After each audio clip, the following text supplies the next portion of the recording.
Olá a todos, sejam bem-vindos a mais um estudo no canal Clamando no Deserto. Nesse momento nós vamos estudar a lição número 12, a cosmovisão bíblica. Logo mais faremos a oração.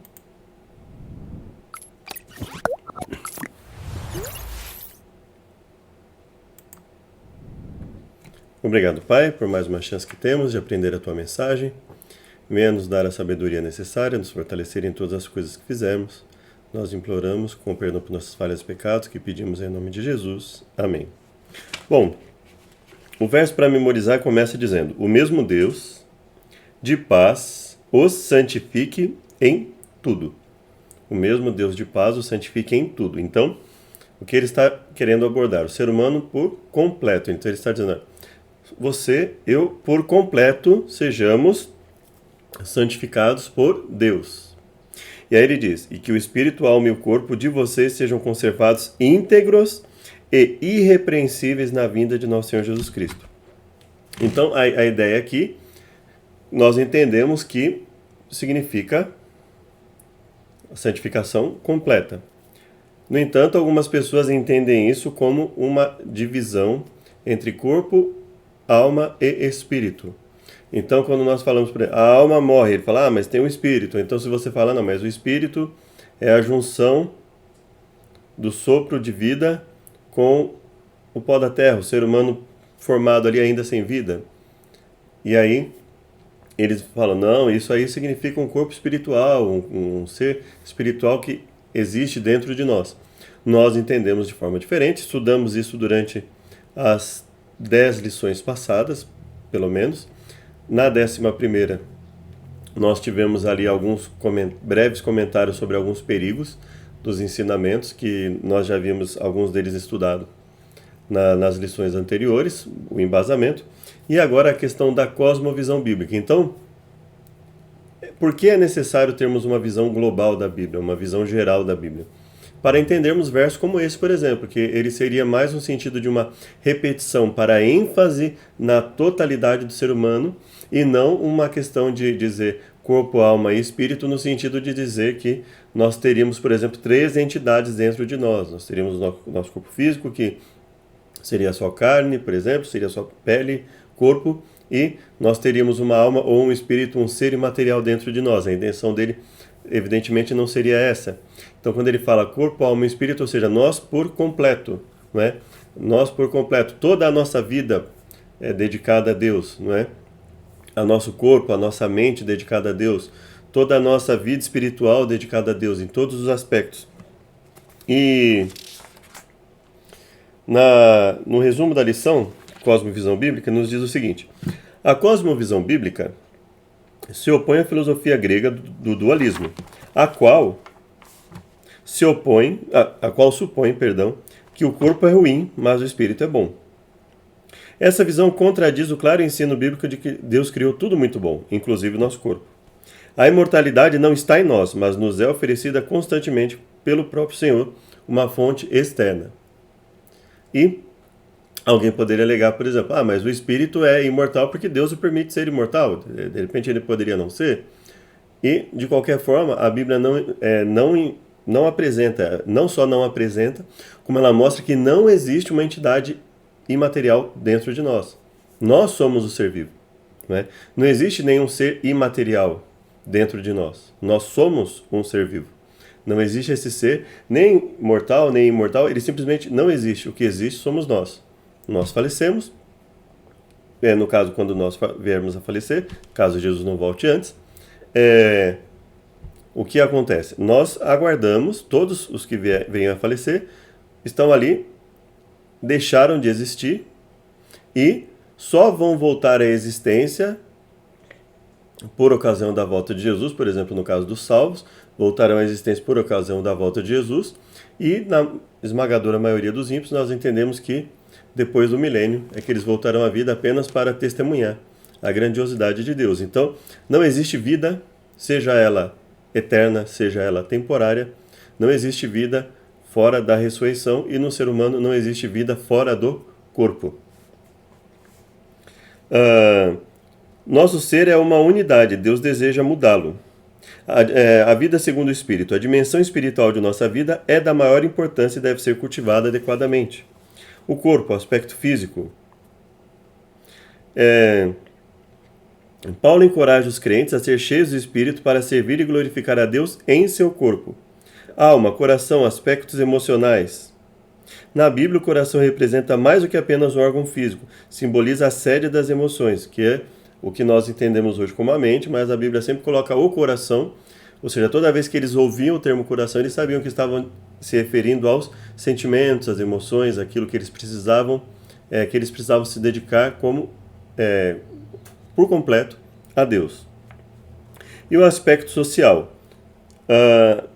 A vida de Cristo estava em equilíbrio à medida que todos os aspectos de sua personalidade se desenvolviam em perfeita harmonia.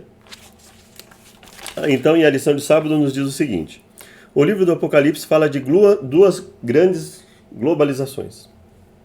Em Apocalipse 13, nós temos todo mundo, com exceção do remanescente, se maravilhando e seguindo a besta do mar. Em Apocalipse 14, nós temos a globalização da verdade, quando o evangelho eterno é pregado a cada nação, tribo, língua, povo. Durante esses tempos difíceis, conforme nos aponta 2 Timóteo 3:1, tempos trabalhosos, qualquer vento de doutrina estará soprando, e as pessoas se recusarão a dar ouvidos à verdade, entregando-se a fábulas. Por meio de dois grandes erros, imortalidade da alma e santidade do domingo, Satanás aprisionará o povo em sua armadilha. É interessante que muitas pessoas, de maneira até equivocada, entendem que só esses dois erros são importantes, que nós não devemos nos preocupar com nenhum outro erro. Isso é uma falha tremenda. Não existe erro que o cristão deva compactuar com ele. Nós devemos alertar as pessoas sobre todo tipo de erro. E esses dois erros, a santidade do domingo e a imortalidade da alma, eles têm um ponto interessante em comum, interessante no sentido de preocupante, é que para que se aceite os dois, nós devemos negar pontos da Bíblia. Devemos negar, por exemplo, que a realidade do ser humano como um ser mortal e a junção de fôlego com o corpo formando um ser vivo, não é? Ou seja, o homem não tem um espírito, ele não tem um ser imaterial dentro dele, ele não tem uma alma vivente, ele é uma alma vivente, um ser vivente. Para você quebrar isso, você precisa derrubar a noção de que essa seja uma doutrina verdadeira no Antigo Testamento, por exemplo, nos livros de Gênesis a Malaquias. Quando você enfraquece a Bíblia dessa forma, você pode enfraquecer vários pontos. A questão da santidade do domingo é a mesma coisa. Para que você faça isso, você tem que anular uma série de falas no chamado Antigo Testamento, que enaltecem o sábado como um dia de alegria, um dia de glória a Deus, o dia que Deus cessou suas atividades sem precisar estar cansado para isso, ou seja, que é um dia em que nós devemos cessar tudo aquilo que seja desnecessário fazer no sábado, que possamos deixar para outro dia, por exemplo. Então, essa é a ideia. Quando você fere isso, você não está ferindo apenas essas duas crenças, você está ferindo todo o método de interpretação da Bíblia. E não só isso, quando, por exemplo, se colocou pontos como, por exemplo, a pessoa se casar e separar e voltar a se casar por qualquer motivo, não é? O cônjuge que veio a adulterar, se o outro vier a casar, ele pode casar de novo. Tudo isso são feridas são buracos que são feitos no processo de interpretação bíblica. Esse ponto que eu falei agora, por exemplo, ele prejudica grandemente a fala do que Jesus falou a respeito. Quando Paulo fala, por exemplo, da questão da autoridade feminina dentro da igreja, as limitações em relação a isso e a colocação disso como algo histórico dentro ali do seu contexto, isso é uma forma de minar a Bíblia. Então, toda a subjetividade, tudo aquilo que as pessoas não querem, que a sociedade não quer seguir, que os poderes constituídos começam a ir contra, então as igrejas estão derrubando isso, minando a interpretação bíblica. E basicamente, dois pilares muito fortes disso são a imortalidade da alma e a santidade do domingo. Ou seja, sob teoricamente, né, tendo em mente algo bom, derrubam os pilares das Escrituras. Isso é um grande problema. Por isso a importância de entendermos a cosmovisão bíblica, a questão da cosmovisão bíblica. Então vamos lá para a lição de domingo. O modelo de Jesus. Leia Lucas 2,52. Vamos deixar preparados aqui Lucas 2,52. Quais são as 4 dimensões do crescimento de Jesus mencionadas nesta passagem? O comentário diz o seguinte: Jesus foi o ser humano perfeito. Seu crescimento compreendeu todas as dimensões básicas da existência humana. De acordo com Lucas 2,52, crescia em sabedoria mentalmente, estatura fisicamente e graça diante de Deus espiritualmente e dos homens socialmente. Então, sabedoria e estatura, a questão interna, não é? Então, mente, físico e graça diante de Deus. Que também a questão de crescer em sabedoria, estatura e graça é o crescimento espiritual, mas o aspecto interno. Então, crescer em graça é um crescimento espiritual, só que em relação ao aspecto interno de Jesus. Quando nós vamos para diante de Deus e dos homens, a questão de crescer em graça, crescer espiritualmente diante de Deus e crescer diante dos homens, ou seja, era perceptível para as pessoas que Jesus estava se desenvolvendo cada vez mais. O caráter dele também era belo e harmonioso. Habilidades da mente e do corpo se desenvolviam gradualmente. Como criança, era incomparavelmente amável. Aquelas mãos cheias de boa vontade estavam sempre prontas para servir a outros. Firme como a rocha em questões de princípios, sua vida revelava a graça da cortesia altruísta. Ellen White é desejado de todas as nações. Então, vamos lá em Lucas 2:52.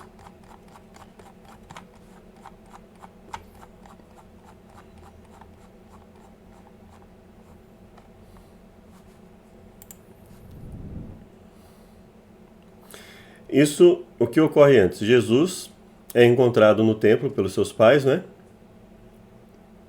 Passados 3 dias o acharam no templo, assentado no meio dos doutores, ouvindo-os e interrogando-os. Todos que o ouviam admiravam a sua inteligência e respostas. Quando o viram, maravilharam-se e disse-lhe sua mãe: Filho, por que fizeste assim para conosco? Eis que teu pai e eu ansiosos te procurávamos. Ele lhes disse: Por que é que me procuráveis? Não sabeis que me convém tratar dos negócios do meu pai? E eles não compreenderam as palavras que lhes dizia. E desceu com eles e foi para Nazaré e era-lhes sujeito. Era-lhes sujeito. Ou seja, isso que ele falou não foi no sentido de questionar a autoridade de seus pais, mas apenas esclarecer a eles o que estava acontecendo. Sua mãe guardava no coração todas essas coisas. E crescia Jesus em sabedoria, em estatura e em graça para com Deus e os homens.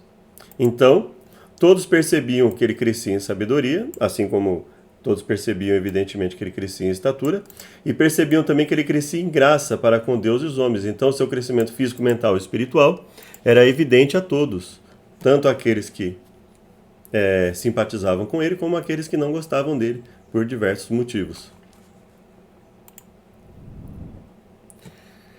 Leia Mateus 4:23. Como o ministério tríplice de Jesus, ensinar, pregar e curar, pode ser realizado por nós hoje? Então, Mateus 4:23. O comentário nos diz o seguinte: se reconhecermos que o ser humano é uma pessoa integral e indivisível, então não poderemos restringir nossa religião a questões espirituais. A verdade abrange todo o nosso ser.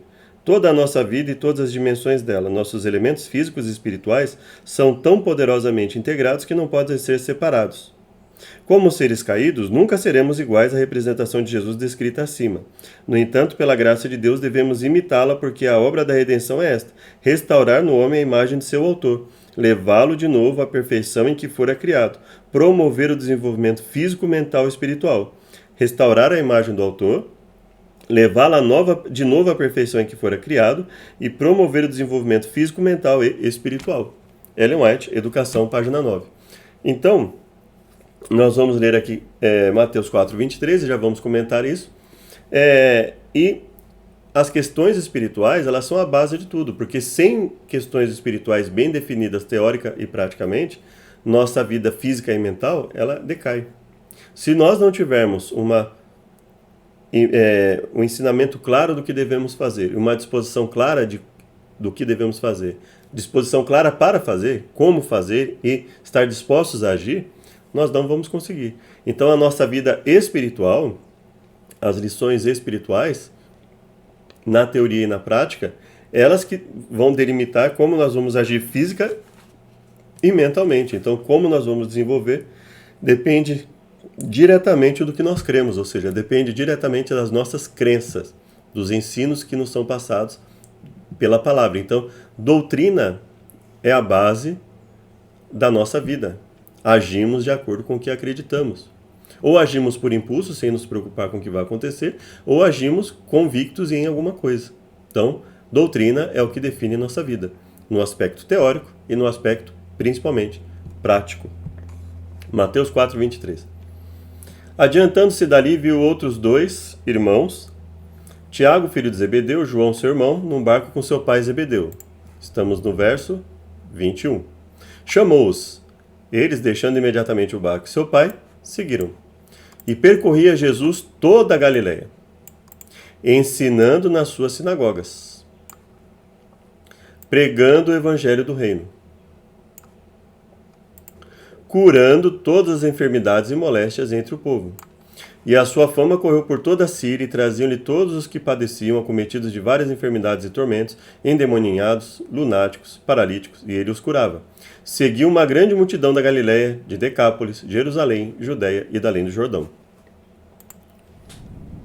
Hoje, nós temos um grande presente que Deus deu para o seu povo no passado, deu durante a história, concedeu novamente, ampliando através dos escritos de Ellen White, por exemplo, que é uma questão de, ao invés de esperarmos uma pessoa ficar doente e ficar sujeita a um milagre divino para a cura, Deus nos deu mecanismos, assim como ele deu para o povo de Israel no passado, para não ficarmos doentes. Falaram, faça isso, isso e isso, e você pode passar a sua vida inteira praticamente sem ficar doente. Pelo menos não doente por alguma coisa de errado que nós tenhamos feito. Mas podemos, por exemplo, ter alguma contaminação além da nossa vontade, mas não por aquilo que nós nos alimentamos, pelo alimento, pelo estilo de vida, etc. Então, Deus nos dá um presente grandioso. Infelizmente, nós valorizamos, que eu digo nós como seres humanos no geral, valorizamos muito os grandes testemunhos de milagres, a pessoa estava doente, aconteceu isso e aquilo, e não valorizamos aquilo que, se fosse bem feito, bem seguido, se nós seguíssemos de acordo com o que Deus estabeleceu, não precisaríamos nos preocupar com isso, porque raramente veríamos um doente dentro das igrejas. Então, essa é uma das formas que nós temos, a saúde, por isso ela é chamada de um dos braços, um dos pontos fortes, um dos alicerces mais importantes da nossa mensagem, porque uma saúde física implica, e uma saúde mental, ou seja, se agirmos conforme Deus, com os 8 remédios naturais que Deus nos deu, mais o processo de estudo da palavra de Deus, nós teremos uma saúde física e mental excelente. Por quê? Porque a nossa saúde espiritual estará em dia, e a nossa saúde física e mental também estará em dia. Então é muito importante que nós lutemos por isso, defendamos isso e mantenhamos em luta para, naquilo que não alcançamos ainda, venhamos a alcançar. O corpo como templo. A teoria dualista de um corpo mortal com uma alma imortal tem gerado teorias sobre o corpo humano. Por exemplo, para os antigos filósofos gregos, o corpo era a prisão da alma, que era libertada pela morte. Em um eco desse conceito pagão, os cristãos na atualidade acreditam que o corpo seja a morada temporal da alma imortal, que será reintegrada ao corpo na ressurreição. O maior problema de tudo isso é que muitas pessoas, por darem além de acreditarem nisso, darem uma importância extremada só ao aspecto do corpo espiritual que eles acreditam que existe, eles descuidam totalmente do corpo físico, como se não houvesse importância. Como se ficar doente não tivesse importância, como se não cuidar da saúde, da alimentação, do sono, etc., não tivesse importância. Isso tem causado graves problemas, muitos têm perdido a fé por causa disso. Por quê? Porque tem uma visão errada dessa questão, não é? Além de crer em algo que é antibíblico, ainda supervalorizar esse suposto corpo espiritual que eles têm e deixar de lado o corpo físico. Por isso aquela ideia do dualismo de bom e mal, ela não é exatamente a mesma no ser humano, no cristianismo, mas ela tem muito em comum. O ser humano muitas vezes ele desconsidera muitos cristãos desconsideram o aspecto, a importância da sua saúde física, inclusive em função disso. Leia 1 Coríntios 6, 19 e 20 e 10, 31.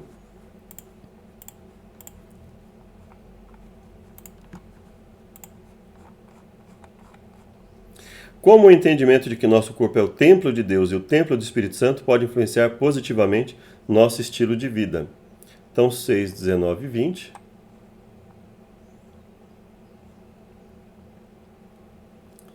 Bom, eu vou ler a partir do... Primeiro eu vou fazer o comentário, aí depois eu leio. Vou ler a partir do 16, ok? Não, a partir do 15. 15 eu vou ler para que fique mais evidente o que ele quis dizer aqui. Adão e Eva foram criados à imagem e semelhança de Deus, o que se refletia não apenas em seu caráter, mas em seu aspecto físico. Isso foi manchado pelo pecado, incluindo a questão da saúde física. A restauração é o processo de toda a vida, que será completado na segunda vinda de Cristo. O apóstolo João escreveu a Gaio: Amado, peço a Deus que tudo corra bem com você e que esteja com boa saúde, assim como vai bem a sua alma, a sua vida. Ou seja, assim como a sua vida espiritual vai bem, assim como você está desenvolvendo, que a sua saúde, que a sua vida física também vá bem.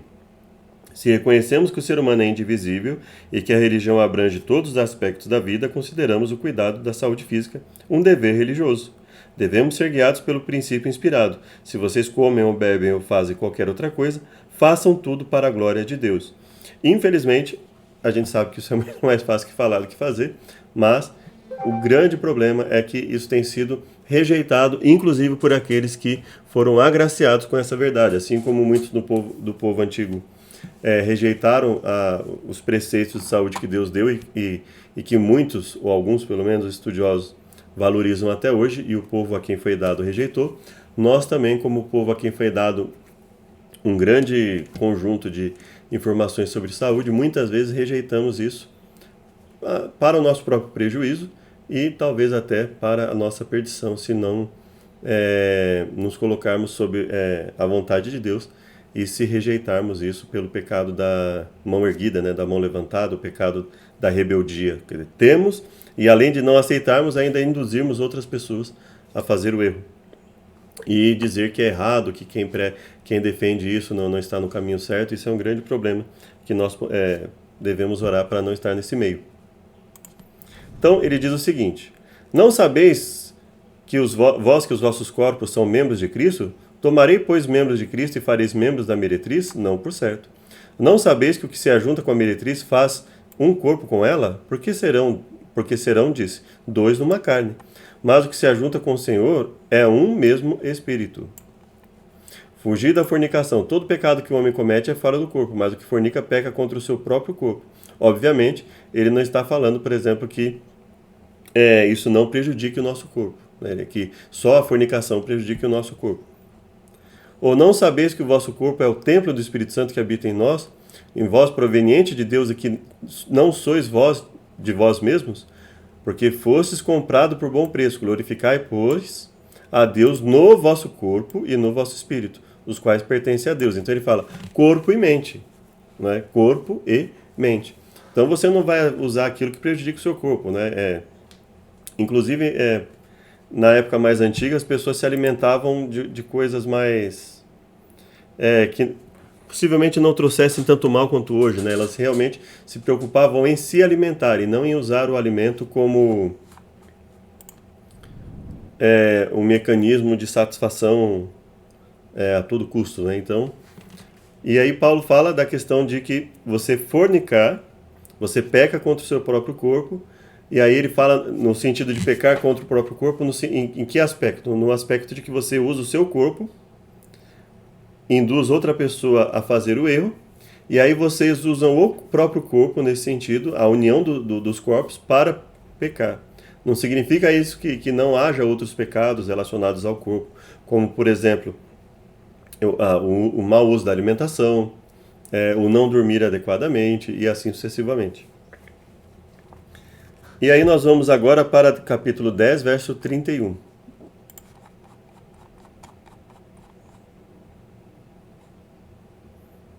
Eu vou ler o 20 para vocês. Veja só o que ele fala sobre a questão de carnes sacrificadas a ídolos. Antes digo que as coisas que os gentios sacrificam, sacrificam aos demônios e não a Deus. E não quero que sejais participantes com os demônios. Então ele fala, veja só, se nós não devemos nos juntar a eles, numa cerimônia em que seja o participante com os demônios, imaginem outras coisas. Não podeis ser participantes da mesa do Senhor e da mesa dos demônios. Ele fala que isso é irritar ao Senhor. Verso 31.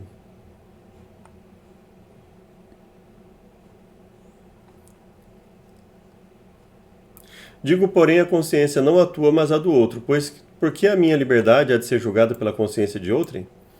E se eu, com graça, participo, por que sou blasfemado naquilo que dou graça? Portanto, quer comais, quer bebais, ou façais qualquer outra coisa, fazei tudo para a glória de Deus. Se é para fazer tudo isso para a glória de Deus, quando ele fala, isso é sacrificado a ídolo, não comais. E ele já havia dito lá no verso 20 que é claramente para não participar de eventos em que seja evidente que aquilo está, que aquele alimento está sendo oferecido a ídolos. E aí ele fala o seguinte, em tudo nós devemos glorificar a Deus. Estamos glorificando a Deus quando utilizamos um dos momentos mais sagrados da nossa vida, que é o momento da alimentação, para estragar nosso corpo constantemente, né? Então nós devemos meditar sobre isso, porque reconhecer que é errado é o primeiro passo. Também eu em tudo agrado a todos, não buscando meu próprio proveito, mas de muitos, para que assim possam se salvar. Então o agradar que ele fala se referindo aqui não é fazer o que todo mundo quer. Não. O agradar é o quê? É buscar uma vida espiritual agradável. Esse é o aspecto que Paulo está colocando aqui. Se reconhecermos que o ser humano é indivisível, como nós já lemos, devemos ser guiados pelo princípio inspirado. Fazer o nosso melhor e deixar os resultados com Ele, com Deus. Então nós devemos fazer o nosso melhor, ao invés de impedir que aqueles que estão fazendo alertem uns aos outros. Então, infelizmente, nós vivemos em um mundo em que o simples alertar sobre o erro já é visto como um julgamento, como uma crítica. Então, é muito problemático, porque nós temos aquilo que Paulo falou em Romanos 1, 28 a 31, em que ele fala que as pessoas não apenas fazem o que é errado, mas incentivam outros a fazerem o que é errado e não querem nenhum tipo de alerta, não querem, os cristãos não têm o direito de, muitas vezes, nem dentro dos próprios meios ali em que estão vivendo, alertar uns aos outros, porque existem esses que estão cada vez mais querendo fazer tudo o que desejam. Ou seja, a filosofia satanista do faça o que tu queres, faça tudo o que você quiser, entrou em muitas igrejas, e ai daquele que venha dizer que, olha, isso é errado. Nós não vamos conseguir a mente de Cristo dessa forma, nós não vamos conseguir viver conforme a vontade de Deus. Nós não vamos ter o nosso corpo como templo do Espírito Santo. Então vamos lá, terça-feira, a mente de Cristo. Alguns acreditam que o indivíduo será transformado com a mudança do ambiente. Devemos evitar lugares e circunstâncias que nos tornem vulneráveis à tentação. Salmo 1 e Provérbios 5, de 1 a 8. Então, é óbvio, que isso existe, é óbvio. Que nós devemos evitar determinados locais, isso é óbvio. Com exceção do momento em que formos evangelizar aquelas pessoas. Mas o problema com a tentação e o pecado só pode ser resolvido pela mudança do coração. Mente. Aqui eu não usaria o termo só pode ser resolvido pela mudança do coração, não são as duas coisas, né? E para mudar o coração e a mente, você precisa mudar o ambiente que te induz ao pecado, senão você não consegue mudar o coração e a mente. Você precisa abandonar os ambientes que te induzem ao erro. Cristo tocou o cerne da questão. Do coração das pessoas é que procedem os maus pensamentos, imoralidades, furtos, homicídios, adultérios, avareza, maldades, engano. Isso significa que a mente precisa ser transformada para que o comportamento seja alterado. E existem os dois pontos, na verdade, né? É assim. Quando você começa o processo de alteração, eles são equivalentes. Você vai abandonando determinados comportamentos, esses comportamentos vão mudando a sua mente. Então, nós estamos aqui, comportamento e mente, totalmente em erro. Então, um comportamento errado que nós começamos a lutar contra ele, isso vai ter uma influência na nossa mente. Então isso vai ter uma influência, a nossa mente vai começar a recusar, a entender como errado não querer fazer aquele erro. Isso é Deus agindo na nossa mente. E aí, mais um comportamento é modificado e a mente também é modificada. Então, isso é um ciclo. Não existe essa ideia de que eu vou mudar toda a minha mente para mudar meu comportamento. Não, eles são um ciclo. Um depende do outro. Sem mudança do comportamento, a mente não consegue força para mudar. E sem mudança na mente, não temos força para mudar nosso comportamento. Então, eles são interligados, você não consegue mudar um sem o outro. E, obviamente, tudo isso com o poder de Deus na nossa vida. O que significa ter a mente de Cristo? Vamos lá em 1 Coríntios 2,16.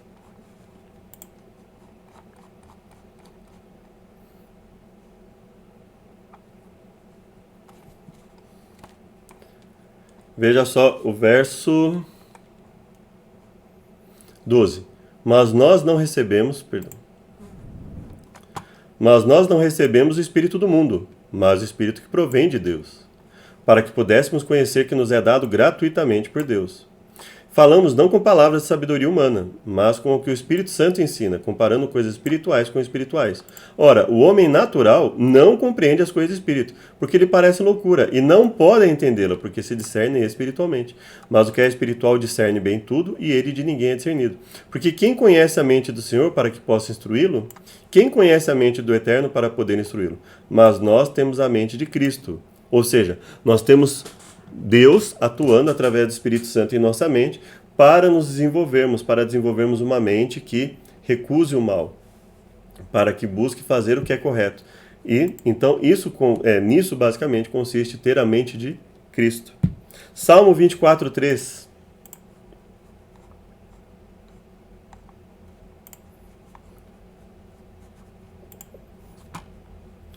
Quem subirá ao monte do Senhor, ou quem estará no lugar santo? Quem? Aquele que é limpo de mãos e puro de coração, que não entrega a sua alma à vaidade, nem jura enganosamente. Este receberá a bênção do Senhor e a justiça do Deus da sua salvação. Romanos 12:2.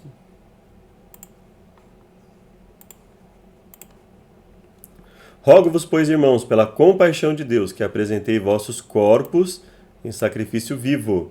E o que é apresentar nosso corpo como sacrifício vivo, santo e agradável a Deus? O nosso culto racional. Não se conformem, não se amoldem ao padrão desse mundo, mas sede transformados pela renovação do vosso entendimento, para que experimenteis. Só assim nós podemos experimentar, mudando a nossa vida por completo, abandonando locais que nos induzem ao erro, mudando nossa mente com relação aos nossos pensamentos, com relação ao que é certo e errado, para que experimenteis qual seja a boa, agradável e perfeita vontade de Deus. O Senhor havia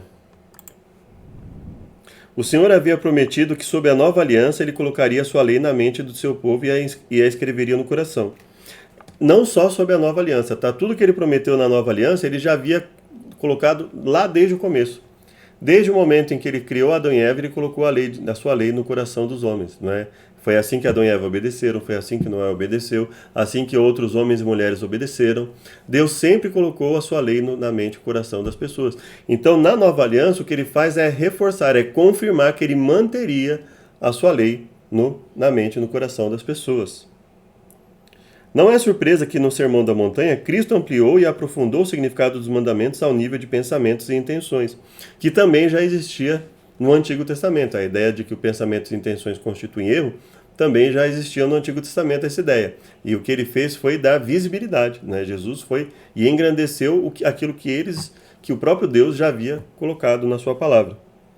Nós sempre teremos natureza pecaminosa até que Jesus volte, mas se estamos em Cristo, estamos totalmente cobertos por sua justiça. Embora ainda não sejamos perfeitos, já somos considerados perfeitos nele. Quando estamos unidos a Cristo, temos a mente de Cristo. A pureza e o amor resplandecem no caráter. A mansidão e a verdade controlam a vida. A própria expressão de nosso semblante se transforma. Cristo, habitando na alma, exerce um poder transformador. E o aspecto exterior testifica da paz e alegria que reina no interior. Então, quando vivemos conforme a vontade de Deus, o nosso exterior reflete o nosso interior. E se o nosso exterior reflete o nosso interior, então, como estamos nos vestindo?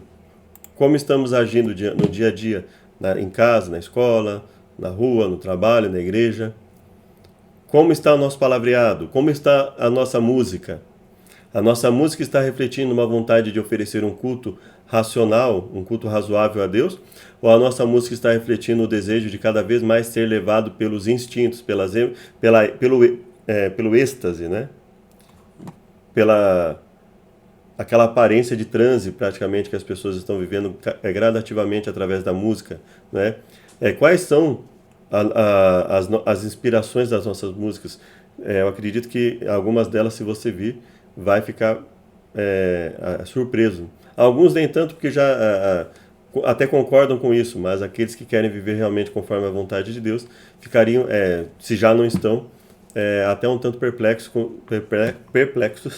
perdão, com o que está acontecendo, né, no mundo dito cristão hoje em dia. O estilo de música, a letra, a melodia, a instrumentação cada vez mais voltada para o barulho, tentando mais atender o aspecto instintivo do que reflexivo.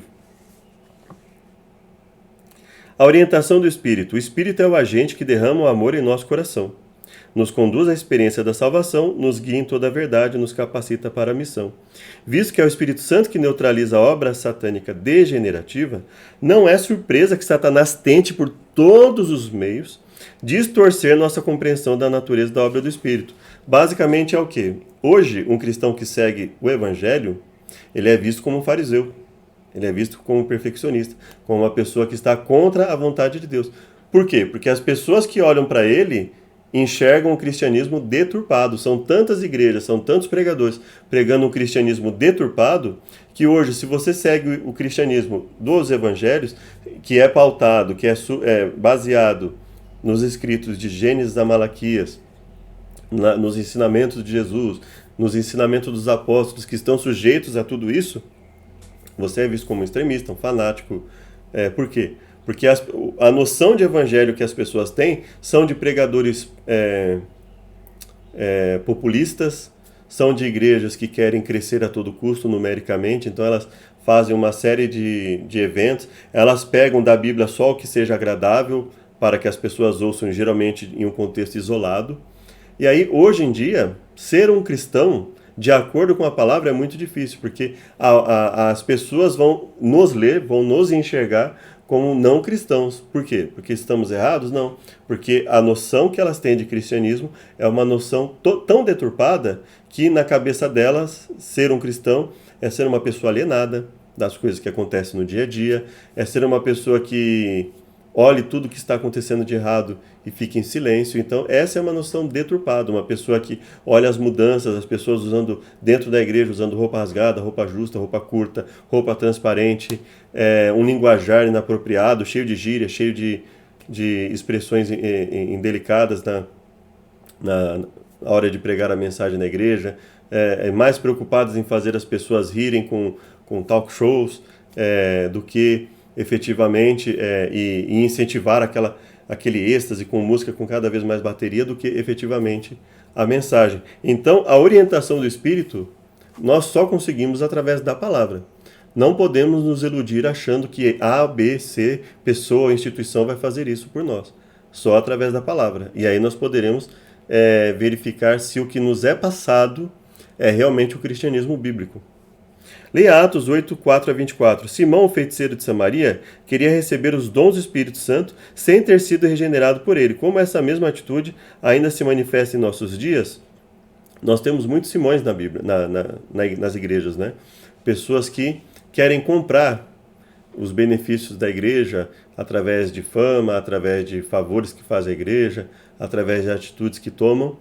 Por quê? Porque eles estão essas pessoas estão muitas vezes mais preocupadas em manter uma aparência de piedade do que efetivamente ensinar a palavra. Ensinar a palavra é difícil, é doloroso.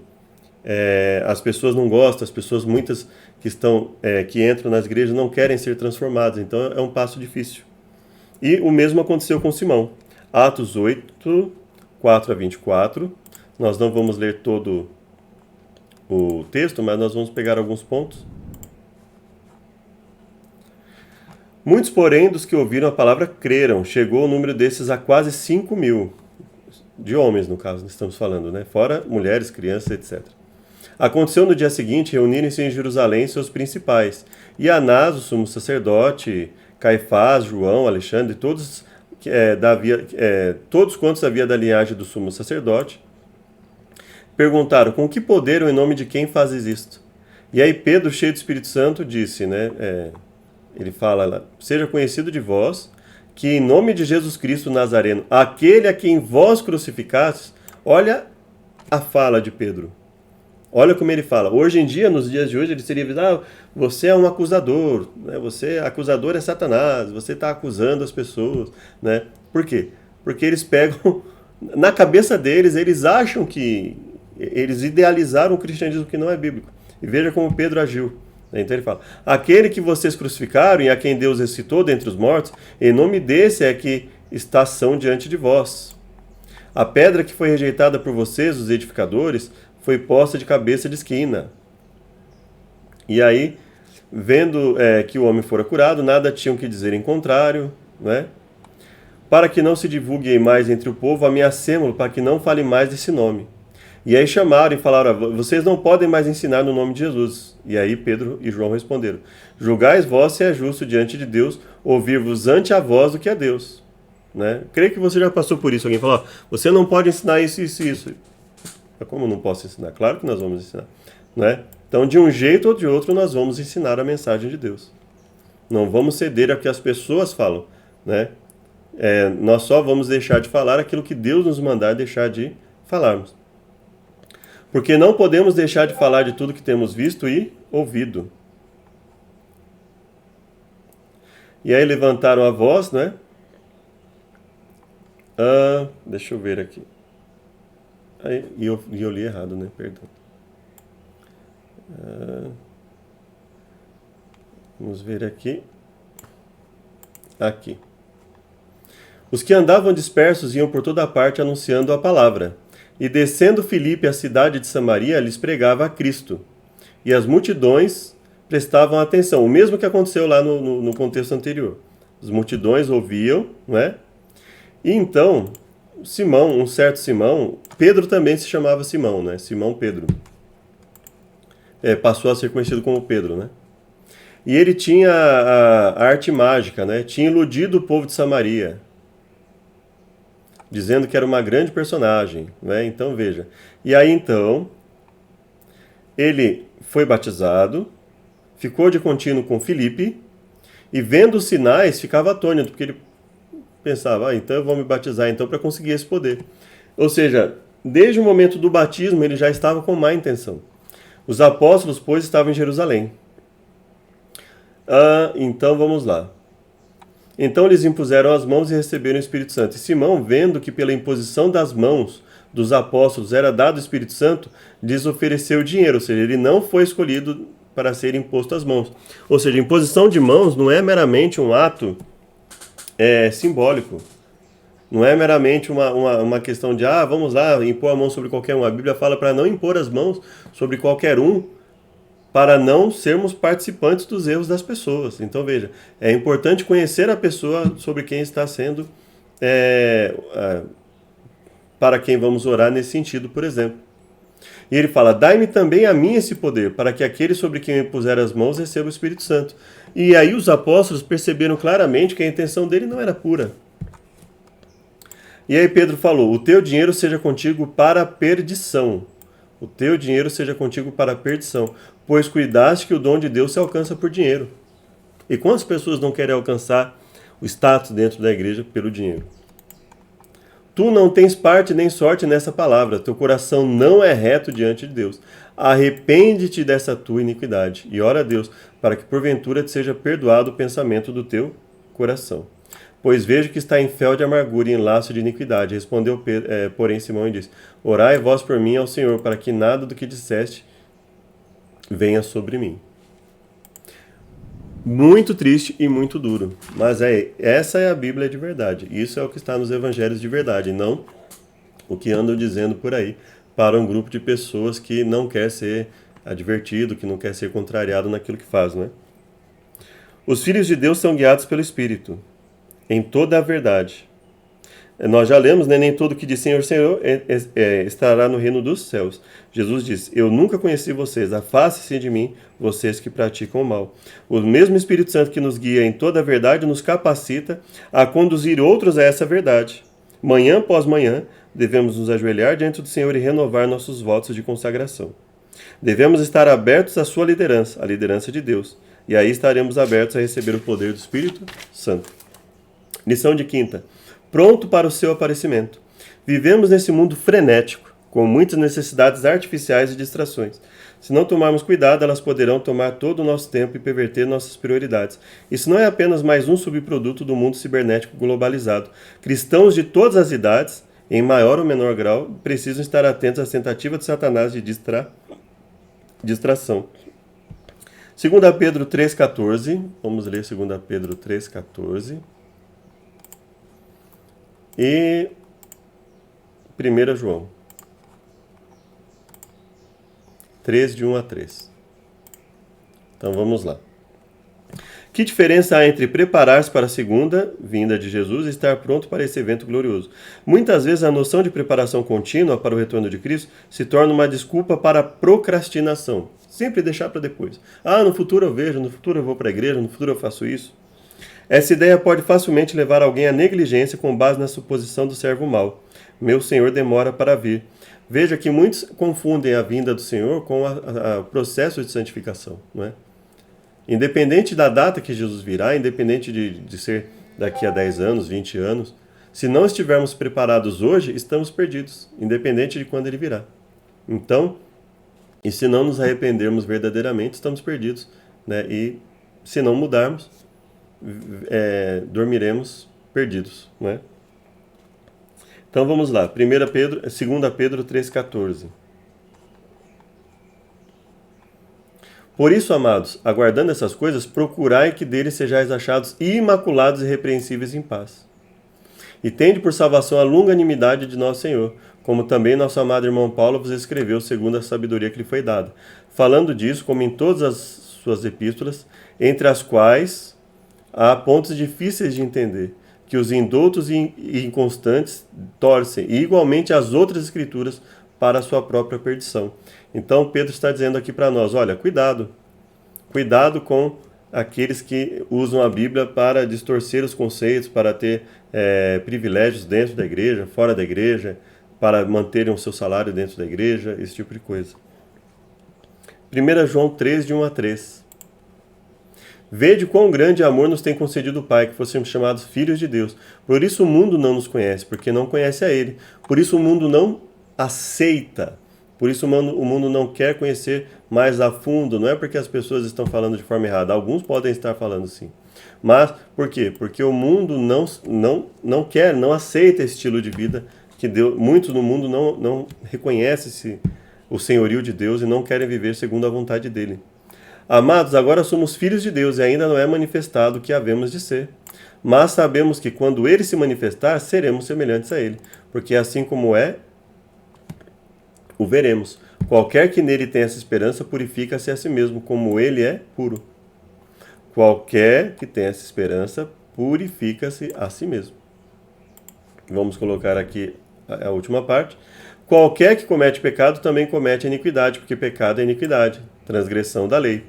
E bem sabeis que ele se manifestou para tirar os nossos pecados, e nele não há pecado.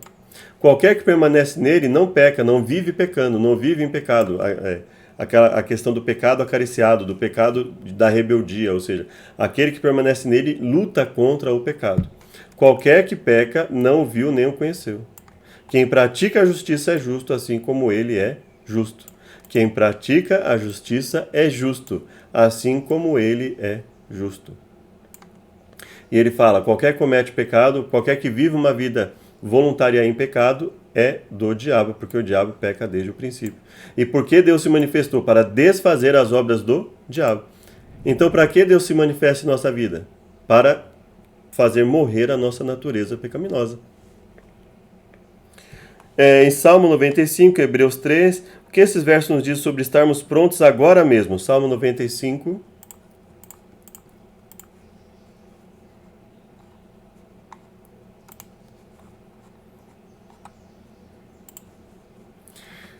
Vinde, cantemos, jubilemos a rocha da nossa salvação, cantemos ao Senhor.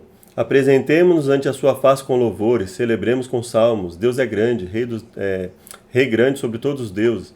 Nas suas mãos estão as profundezas da terra, céu é o mar. Ó, vinde, adoremos, prostremos, ajoelhamos diante do Deus que nos criou. Ele é nosso Deus, nosso povo de seu pasto e ovelhas de sua mão. Se hoje ouvirdes a sua voz,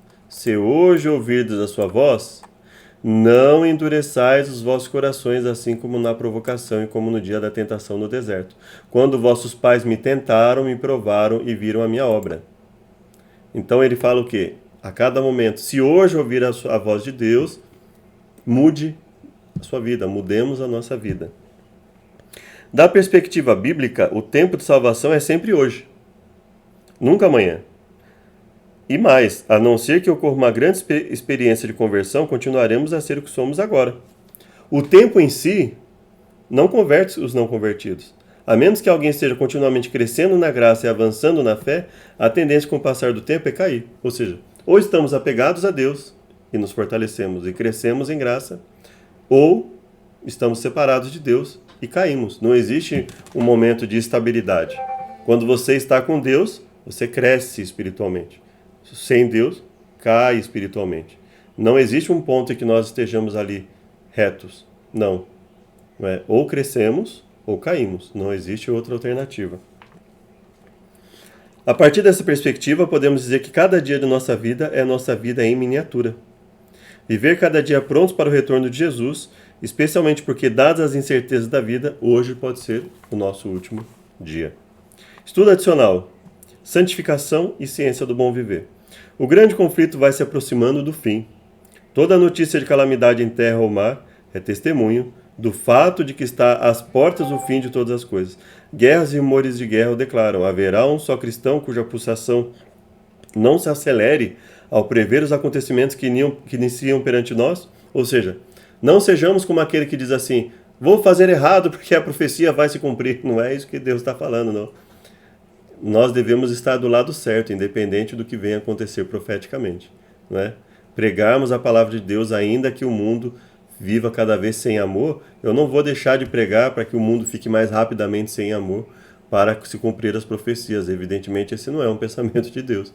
Então, eu não devo ter esse tipo de pensar: vou fazer o erro, ou vou fazer algo errado para acelerar a profecia. Não, não é isso. Nós devemos estar aqui, como Ellen White falou, o nosso coração acelerado, ou seja, ali, firmes, lutando contra o mal, buscando evangelizar, mostrar para as pessoas o certo, independente do que venha acontecer. O Senhor está vindo, ouvimos os passos de um Deus que se aproxima. Viva a vida de fé a cada dia, não se torne ansioso e preocupado acerca do tempo de angústia, tendo assim um tempo de angústia antecipado. O amanhã não lhe pertence. Hoje você deve manter a vitória sobre o eu. Hoje você deve viver uma vida de oração. Então a questão que ela está dizendo é: não fique preocupado de estar... Porque assim, devemos confiar em Deus que estamos salvos, obviamente. Isso é o que a Bíblia nos coloca. O que ela está dizendo é: faça o que tem que ser feito e deixe o restante com Deus. Não viva uma vida de ansiedade, de preocupação desnecessária, nada disso. O Senhor há de vir logo. Precisamos estar preparados para encontrá-lo em paz. Estejamos resolvidos a fazer tudo quanto está ao nosso alcance para comunicar luz aos que nos cercam. Não devemos estar tristes, mas animados, e ter sempre perante nós o Senhor Jesus. Que Deus continue a nos abençoar. Até o próximo estudo. Te convido para uma oração final. Obrigado, Pai, por mais uma chance de aprendermos a Tua mensagem. Livra-nos de todos os males, nos purifique e nos fortaleça. Perdoa por nossas falhas e pecados, esteja conosco, que possamos entender a Tua mensagem e falar sempre amparados nela e apenas na Tua vontade, na Tua palavra. Nós imploramos em nome de Jesus. Amém. Muito obrigado e até o próximo estudo.